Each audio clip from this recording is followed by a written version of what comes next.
Hi guys, Iron Cameraman here. Breaking news. First of all, as you probably already know, Michael Bay just dropped a new reel. But this time, he actually confirmed that we're going to see something soon. Before this, Boom had posted some vague updates, but now, after the reel, he added that he previously didn't know certain things going on behind the scenes, but now he does. And he's genuinely excited, and I could try to describe how hyped he is, but honestly, that wouldn't do it justice. So here, just check out the video he posted. Yes, Michael. That's a W, Michael. You're so skibidi, Michael. We're gonna make $1 billion, Michael. Let's go! I'm just as pumped about this news. What really grabs my attention is how secretive everything is. From the looks of Boom's posts, even he doesn't fully know what's coming. Also, Michael Bay called the skibidi toilet fans some of the most loyal out there. Skibidi fans are some of the most loyal in the world. That's pretty awesome to hear. Now for the really juicy part. In one of the frames on Michael Bay's computer screen, we spotted what looks like a computer man with a glowing green screen. And in Boom's video, for just a split second, a mysterious character appears. The quality's awful, the lighting's bad too, but it seems to be an infected, upgraded Titan TV man. Behind him, there's an astro ring. And here's something most people probably missed. The shape of his head looks super similar to this leak. It might actually be part of his body now. Not 100% confirmed, but it really looks that way. To be honest, I wasn't planning on talking about this today, but I just couldn't help myself. We'll dive deeper into all of this in the next video, so make sure you're subscribed so you don't miss it. But for now, let's move on to the main part of today's video. Take a look at this. In the early version, Polycephaly TV man teleports right when Hugo Boss touches his leg. But let's be real, this scene feels totally flat. Now compare that to what Boom ended up doing. He knows exactly how to make a scene feel epic. And there are actually a bunch of examples where the final version turned out way better than the draft. That said, I'm not here just to criticize or point out changes. I also want to highlight some of the good stuff in this early version. It's clear the team put in a lot of effort. Even though a lot of details were reworked, most of the key scenes still made it to the final release. Oh, and by the way, that Hunter leak from the folder of the former employee? It came from this version. Now it all makes sense what that screenshot was. But the most interesting part kicks off with the invasion of the Speakerman Armada. And honestly, some of the decisions here are even cooler than what ended up in the final cut. But first, let's pay our respects to this poor little Speakerman who accidentally got taken out by the executor. Well, actually no. Turns out he didn't die. He managed to fly back at the last second. Still, go ahead and drop a like. Come on, I didn't make up this like bait for nothing, right? Ahem. Anyway, here we go. Before we dive into the differences between the two versions of episode 78, let's quickly take a look at the text overlays from Strider. In those, he explains that he worked on some test animations, basically rough scenes and experimental renders that were part of the early planning for the episode. But later on, Boom completely reworked everything and gave the whole thing a massive overhaul. Strider was given permission to show those early tests so the audience could get a behind-the-scenes look at how the episode evolved. Around the middle of the video, the sound cuts out.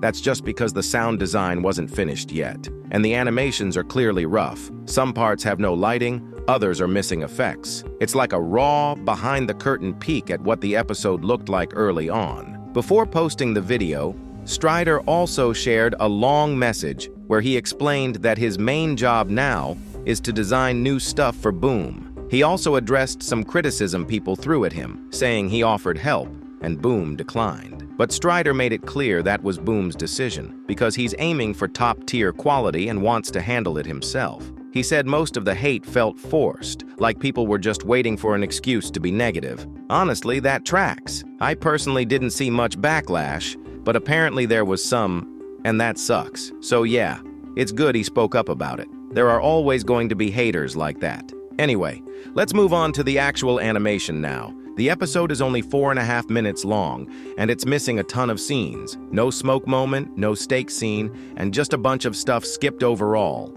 There are two possible reasons for that. The first one's the most obvious. Somewhere along the way, Mr. Boom probably told them to stop animating, and Strider just called it off. The second theory is less likely but kind of interesting. Maybe the missing scenes had alternative storylines or important plot points that they decided not to reveal just yet. Maybe Boom is planning to reuse those parts later in future episodes as plot twists, and showing them now would spoil too much. Though honestly, based on how unfinished the animation looks, the first theory seems more accurate. Plus, Strider said from the beginning, this was just a rough draft. No point in polishing everything if Boom was already planning to rebuild the whole thing from scratch. Also, maybe some of the scenes just weren't his to animate. The official description of episode 78 mentioned another animator, Deer from Ohio. It's possible he worked on different segments that just didn't make it into this video. And it's not just that there are fewer scenes, the ones that are still in there are pretty different too. For example, in the draft version, it's weird that Polycephaly and the others wait around and don't leave until Hunter is already super close. That kind of ruins the vibe. In the original, there was this clear message. Hunter sacrificed himself and might not make it out alive. You could see the teleport already happened, and he stayed behind to take out the spy. But here, it plays out differently. Polycephaly sticks around, helps out in the fight, and teleports out casually a bit later. It just doesn't hit the same. Though, to be fair, that sword scene still looks super cool.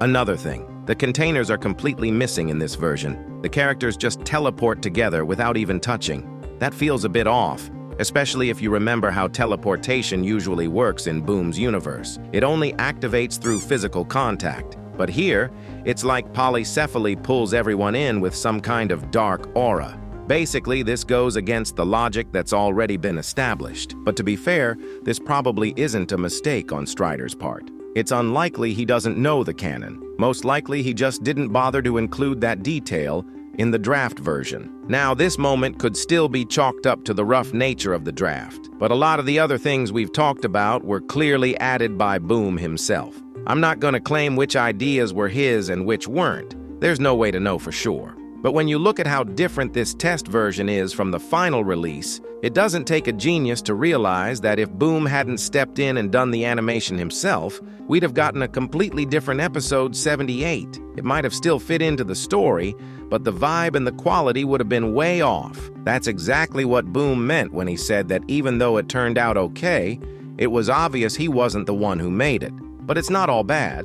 Actually, we're just getting to the best part of this draft version, the scenes with the speaker army. That section looks really solid. For example, Executor's design stands out right away. Instead of the usual scythe, he's got a hammer. And that hammer's usually associated with the cameraman, especially the Titan cameraman, who had one just like it. That's actually why I asked the animator to give the half-Titan cameraman a hammer in my recent thumbnail. So changing Executor's weapon makes sense. Plus, his head design is different too in this version. I can't really say which one's better, but the old one looked a lot like the sledgehammers, while the final one feels more unique.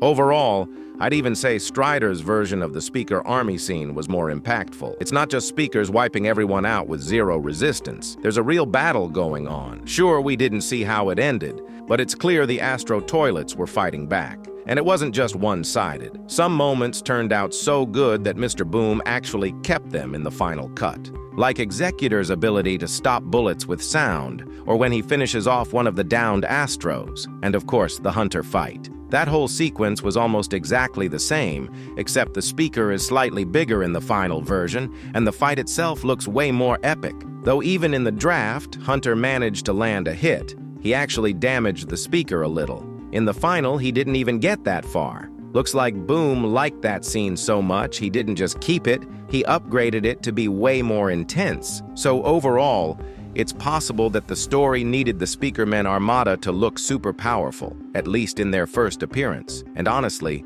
that's not the first time something like this has happened in the series. Just think back to episode 50 when the upgraded Titan cameraman first showed up.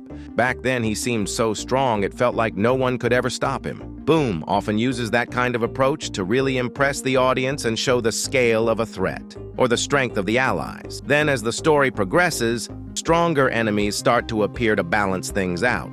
Even though the episode cuts off here, I'd still say it turned out really solid.